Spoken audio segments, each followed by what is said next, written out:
Hey there tech enthusiasts, today we're tackling a common problem that many HP Stream 7 users may encounter.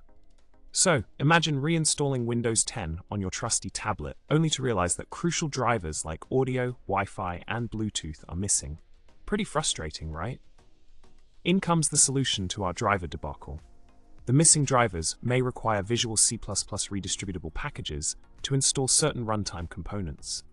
For HP Stream 7 and newer models, grab the Visual C++ Redistributable for Visual Studio 2015 x86 version from Microsoft's official site. Older models might need a different version, so try an older redistributable if the first one doesn't do the trick. Remember to use the compatibility troubleshooter during installation, opting for Windows 8 settings. Now, onto the driver installation process.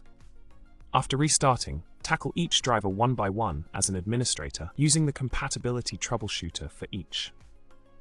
Once the Wi-Fi driver is successfully installed, go ahead and update Windows 10 to the latest version.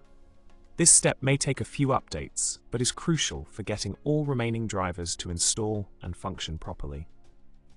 To wrap things up, dealing with driver issues can be time-consuming, especially on a tablet with limited resources like the HP Stream 7. Don't forget to keep your device plugged in or charging during the process to prevent any unexpected shutdowns.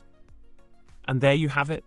Remember to subscribe, like and comment below with your tech troubles or triumphs. See you next time.